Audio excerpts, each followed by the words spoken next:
মেয়েদের প্রতি বাবা মায়ের আদর যত্ন মায়া মমতা এমন হবে যাতে ছেলে মেয়ে সেই আদর যত্নে যেন বড় হয়ে অমানুষ না হয়।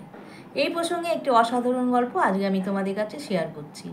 চ্যানেলে যারা নতুন আছে এবং নতুন যারা আমার গল্প শুনছো, গল্পটি শোনার পরে প্লিজ একটি সাবস্ক্রাইব করতে ভুলবে না এবং অবশ্যই গল্পটি ভালো লাগলে লাইক দিয়ে আমার পাশে থেকো। অমিতাভ আর সৌমেন ছিল বাল্যকালের তারা বন্ধু।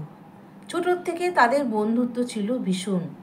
একসাথে স্কুলে পড়া, একসাথে বড় হওয়া এবং একই জায়গায় সৌমেনের বাবা মা আর অমিতাভর বাবা মা বাড়ি বানিয়েছিল, যার ফলে তাদের মধ্যে মিলমিশটা বরাবর ছিল এবং ভাগ্যক্রমে তারা চাকরিও করতো একই অফিসে, যার ফলে তারা একসাথে রিটায়ার হলো এবং অমিতাভ আর সৌমেনের দুই বউ কিন্তু দুজনার বান্ধবী ছিল। তাদের খুব আনন্দের দিন কাটতো। ছোটোর থেকে ছেলে মেয়েকে খুব আদর যত্নে তারা মানুষ করেছে। কোনো সময় অভাব কী সেটা কিন্তু তারা জানতো না। সব সময় যা চেয়েছে তাই পেয়েছে। এত অন্ধ ভালোবাসা, এইসব দেখে তার বউ কিন্তু অমিতাভর বউ বলেছিল একবার যে দেখো, মেয়েকে তুমি এত আদর যত্নে মানুষ করছো, মেয়েকে তো দিতে হবে পরের ঘরে। সেখানে যদি এই আদর ভালোবাসা না পায়, তুমি যা চাচ্ছ তাই দিচ্ছ, সেখানে যদি এটা না পায় তখন মেয়ের মনের অবস্থা কী হবে। এই কথা শুনে অমিতাভ বলেছিল যে না না, মেয়ের কোনো অসুবিধা হবে না, আমি সেরকম ঘরেই মেয়ের বিয়ে দিব যাতে এখানকার যা যা ও চাহিদা সেখানে গিয়েও যেন পূর্ণ হয়। কেটে গেল এভাবে বেশ কয়েক বছর। তারপরে তাদের কিন্তু ছেলেমেয়েরা আস্তে আস্তে বড় হলো। অমিতাভর একটি মেয়ে আর সৌমেনের ছিল একটি মাত্র ছেলে। তারা দুজনাই কিন্তু একসাথে বড় হয়ে তারা বড় পড়াশোনা করে উচ্চশিক্ষার জন্য বাইরে চলে গেল। সেখানে গিয়ে অমিতাভর মেয়ে একটি বড় কোম্পানিতে চাকরি পেল। এদিকে সৌমেনের ছিল বিদেশে গিয়ে সেখানে কিন্তু একটি বড় ফার্মে সে বিশাল পোস্টে চাকরি পেল।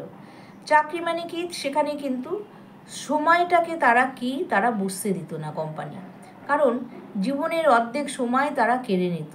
তাদের জীবন বলে কিছু ছিল না। সারাদিন কাজ কাজ কাজ আর রাতের বেলায় বাড়ি ফিরত। তো সৌমেনের ছেলে কোনো সময় খোঁজও নিত না তার বাবা মা শরীর কেমন আছে বা কী খবর, কবে আসবে, কিচ্ছু না, কারণ এত কাজের চাপ সে সত্যি সময় পেত না সেটা করার। সৌমেনের বাবা মায়ের কিন্তু ভীষণ মন খারাপ হয় মাঝে মাঝে। ছোটোবেলাকার স্মৃতি আওড়ায় আর ভাবে যে ছেলেটা আমার মানুষ হয়েছে বটে, কিন্তু এমন চাকরি পেল যে একদম বাইরে চলে গেল আর এখানে আসার সুযোগও নেই, আর এমন কাজের চাপ একটু ফোন করে বাবা মায়ের খোঁজও পর্যন্ত নেয় না। তো একদিন তারা বিকেলবেলায় মাঠে বসে আছে, দুই বন্ধু আর দুই বন্ধুর বউ। তারা মাঠে বসে বসে অনেক গল্প করছে। করতে করতে হঠাৎ দেখে যে অমিতাভ বাবুর বউয়ের চোখের মধ্যে জল। তখন সৌমেন বাবুর বউ তাকে বলে যে কী রে, তুই কাঁদছিস কেন? তখন অমিতাভ বাবুর বউ বলল যে দেখ, আমার মেয়ে আজকে ফোন করেছিল অনেক মাস পরে। ফোন করার পরে সে বলল যে মা, তুমি কিন্তু আমার জন্যে কোনো রকম বিয়ে টিয়ে চেষ্টা করো না। তখন আমি বললাম কেন রে, তোর তো বিয়ের বয়স হয়েছে, বিয়ে তো দিতে হবে মা, পরের ঘরে যেতে হবে, না হলে কী করে হবে বল। তখন আমার মেয়ে বলে উঠল না মা, আমরা এখানে এক জায়গায় লিভিংয়ে আছি, আমরা কোনো সময় বিয়ে করব না, ব্যস্ত আছি, এটাই তো ভালো। এই কথা শুনে তারা সবাই অবাক হয়ে গেল। তারা তো ভাবতেই পারছে না যে এখনকার দিনে লিভিং আবার কি, একসাথে থাকা অথচ তারা কোনো সময় কিন্তু স্বামী স্ত্রী রূপে থাকবে না। এইসব কথা বলে সে কিন্তু অমিতাভ বাবুর বউ হাউ হাউ করে কেঁদে উঠল। মনে সব কিছু স্বপ্ন তার চুরমার হয়ে গেল ভেঙে। কারণ অমিতাভ বাবুর বউ এবং অমিতাভ বাবু ভেবেছিল যে মেয়েকে বিয়ে দিবে, জামাই আসবে, সুন্দর ফুটফুটে একটা নাতি কি নাতনি হবে, তাদের নিয়ে সময় কাটাবে। এইসব চিন্তা কিন্তু সেদিনই একদম স্বপ্ন ভেঙে গেল চুরমার হয়ে। তখন সৌমেনবাবুর বউ বলল, জানিস তো, আমার ছেলেও একদম ফোন করে না, ভেবেছিলাম ওরও বিয়ে দেব। বাপরে, বিয়ের কথা বলতেই তো ভয় লাগে। তোর মেয়ের কথা শুনে আমার ভীষণ ভয় লাগছে। কি করি ভাবছি, একদিন ফোনই করব যে বাবা, তোর তো বিয়ের বয়স হয়েছে, এবার একটু বিয়ে করে ঘর সংসার কর, একা একা থাকিস ওখানে। এই কথা শুনে তারা বলল যে হ্যাঁ, আমার মেয়ে তো যা বলার বলেই দিল, এবার তোর মেয়েকে বলে দেয়। সময় মতো একদিন রাত্রেবেলায় সোমেনবাবু তার ছেলেকে ফোন করলো। কিছুতেই ফোনটা ধরে না, রিং হয়েই যাচ্ছে, ছেলে আর ফোন ধরে না। তারপরে 2 দিন পরে ছেলে আবার কল ব্যাক করলো। কল ব্যাক করে তার বাবাকে বলল, বাবা তুমি কাজের সময় তোমরা এত ডিস্টার্ব করো, আমি তো ভেবে পাই না তোমাদের কিসের তারা এত ফোন করার। তুমি তো জানো আমি এখানে বেশ ভালো আছি, ভালো চাকরি করছি, ভালো মায়না পাচ্ছি, আমার কোনো অভাব নেই, আমার জন্য একদম চিন্তা করবে না। তখন সোমেনবাবু বলল, বাবা ফোনটা কাটিস না।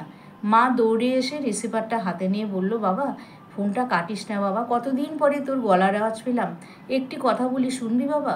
তখন ছেলে বলল, ঠিক আছে তাড়াতাড়ি বলো, আমার সময় নেই।